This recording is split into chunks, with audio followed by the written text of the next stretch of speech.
ବର୍ତ୍ତମାନ ଦେଖୁଥିବେ ବିଧାୟକଙ୍କ ଦରମା ସବୁ ବଢିଲା ତାକୁ ନେଇକି ବେଶୀ ଚର୍ଚ୍ଚା ଆଲୋଚନା ପର୍ଯ୍ୟାଲୋଚନା ହଉଛି। କେହି ଆଲୋଚନା କରୁନାହାନ୍ତି। କେବଳ ସମ୍ବାଦପତ୍ର ଗଣମାଧ୍ୟମରେ ଆଲୋଚନା ଅଛି, କେହି ଆଲୋଚନା ହଉନାହିଁ।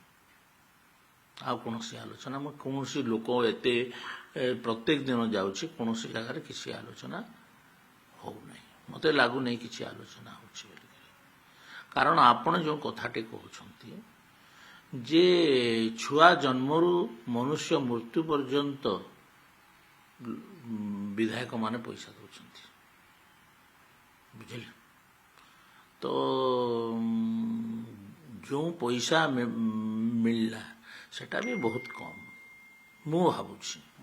ତ ଏଇଟା କିଛି ଗୁରୁତ୍ୱପୂର୍ଣ୍ଣ ନୁହେଁ ଯେ ଲୋକ ଭାବିବେ 3,40,000 ଟଙ୍କାକୁ ଲୋକ ବେଶୀ ଭାବିବେ ମୋତେ ଲାଗୁନାହିଁ।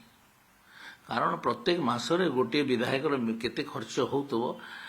ଯେଉଁମାନେ କହୁଛନ୍ତି ସେମାନେ 7 ଦିନ ଆମ ସାଙ୍ଗରେ ରହିକି ଦେଖାନ୍ତୁ। 7 ଦିନରେ ଆମେ କେତେ ଟଙ୍କା ଖର୍ଚ୍ଚ କରୁଛୁ, କେଉଁଠି କ'ଣ ପାଇଁ।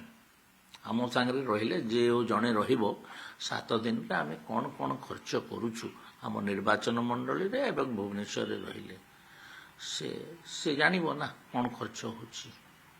ସେମିତି କିଛି ନ ଜାଣିକରି ବାହାରେ ସମାଲୋଚନା ନାଁରେ ସମାଲୋଚନା କରିଦେଲେ କ'ଣ ହେବ। ମୁଁ ତ ବିଧାୟକ ଦରମାକୁ ମୋ ପାର୍ଟି କରିଛି, ମୁଁ ସମର୍ଥନ କରୁଛି। ଯେ ଚାଷୀ ଶ୍ରମିକ ଅନେକ ଗରିବ ଶ୍ରେଣୀ ଅଛନ୍ତି, ଆମେ ପ୍ରାୟ ଚାଷୀକୁ 3100 ଟଙ୍କା ଦେଲୁ ଏବଂ ଶ୍ରମିକର ମୂଲ୍ୟ ବୃଦ୍ଧି କଲୁ ଏବଂ ତାଙ୍କର ପ୍ରତ୍ୟେକ ଯେଉଁ ବେତନ ହାର ପେ କମିଶନ ଅନୁସାରେ ବଢ଼ୁଛି। ଶୁଣ, ଆଖିରେ ଲାଗୁଛି ଜେଲେସି ଛଡ଼ା କିଛି ନୁହେଁ। କମନ ଲୋକ କିଛି କହୁଛି କି? କମନ ଲୋକ ଜାଣୁଛି ଯେ ଆମଠୁ ସେ ସାହାଯ୍ୟ ପାଉଛି। ସାଧାରଣ ଲୋକ ଯେଉଁମାନେ ଭୋଟ ଦେଇ ଯାଉଛନ୍ତି, ଯେଉଁମାନେ ଭୋଟ ଦେଇ ଯାଉନାହାନ୍ତି, ଭୋଟ ଦେଇ ଖରା ହେଲେ ଖରା କାଟୁଛି, ଶୀତ ହେଲେ ଶୀତ ବାଜୁଛି, ବର୍ଷା ହେଲେ ବର୍ଷା ବାଜୁଛି, ସେମାନେ କ'ଣ ସମାଲୋଚନା କଲେ ସେଥିରୁ କ'ଣଟା ମିଳିବ? ସେମାନେ କେବଳ ସମାଲୋଚନା କରନ୍ତି, ସେଥିରୁ କିଛି ମିଳିବାର ନାହିଁ। ଆଜି ଯେଉଁ ସ୍ଥିତି ହେଲାଣି, ସେ ସ୍ଥିତିରେ ଆଜି ଚଳିବା ଟଙ୍କା ଲକ୍ଷ ସେଥିରେ ଦରମା ନୁହେଁ। ଏଇଟା ଆମର, ଏଇଟା ତ ପ୍ରଥମ କଥା, ଦରମା ନୁହେଁ, ଏନୋରିୟମ। 2 ନମ୍ବର କଥା, ଆମର ଯେଉଁ ନିର୍ବାଚନ ମଣ୍ଡଳୀରେ ଯେଉଁ ଗାଡ଼ିଟେ ବୁଲୁଛି, ଗାଡ଼ିର ତେଲ ଖର୍ଚ୍ଚ ହେବ ନାହିଁ। ଆମେ ଟେଲିଫୋନଟେ ଧରୁଛୁ, ଟେଲିଫୋନ ଖର୍ଚ୍ଚ ହେବ ନାହିଁ।